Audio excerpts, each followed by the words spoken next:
உங்கள் பேர் என்னம்மா? கீதன் சார். எந்த ஊர்லேருந்து வந்திருக்கீங்கம்மா? துறையூர்லேருந்து வரோம். என்ன பிரச்சனைக்கோசரம் வந்தீங்கம்மா? என்னோட நெஞ்சு வலி இருந்துச்சுங்க சார். நாங்கள் எனக்கு போய் திருச்சியில் டாக்டர்கிட்ட செக் பண்ணும்போது ஆஞ்சியோ எடுக்கணும், இருதயத்தில் அடைப்பு இருக்குது அப்படின்னு சொன்னாங்க. அதை எடுத்துகிட்டு செக் பண்ணிவிட்டு ஆஞ்சியோவும் பண்ணிட்டோம். அதுக்கப்புறம் தான் சாரோட இன்ஃபர்மேஷன் எங்களுக்கு கிடச்சிச்சு.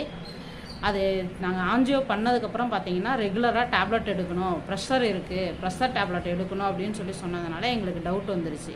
உடனே நாங்கள் சார் சொன்னாங்க, பக்கத்தில் ஒரு ஃப்ரெண்டு தான் சொன்னாங்க. உடனே சாரை பார்த்தோம். இப்போ ட்ரீட்மெண்ட் எடுத்ததுக்கப்புறம் எனக்கு கிளியர் ஆயிடுச்சு. நான் சார்கிட்ட இப்போ இதுக்காக டேப்லெட் எப்போயாவது ஒரு டைம் தான், ஆனால் ரெகுலராலாம் டேப்லெட் போடவே இல்லை. நான் கிளியராக இருக்கேன்.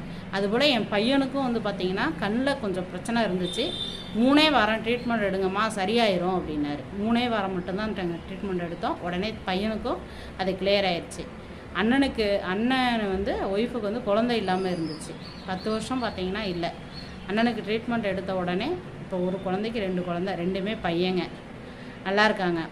அதுபோல் எங்கள் சொந்த பந்தத்துலேருந்து ரிலேஷன்ஷிப் மற்ற ஃப்ரெண்டுங்க எல்லாத்துக்குமே நான் இந்த இன்ஃபர்மேஷன் கொடுத்துக்கிட்டு தான் இருக்கேன். எனக்கு கிடைச்ச இந்த தகவல் எல்லாத்துக்கும் நல்லபடியாக கிடைக்கணும்னு நினைக்கிறேன். நலமுடன் வாழ்கிறதுக்கு சார் சொல்கிற டிப்ஸை ஃபாலோ பண்ணுங்கள். நானும் சார் சொல்கிற டிப்ஸை ஃபாலோ பண்ணிகிட்ருக்கேன். Okay, thank you.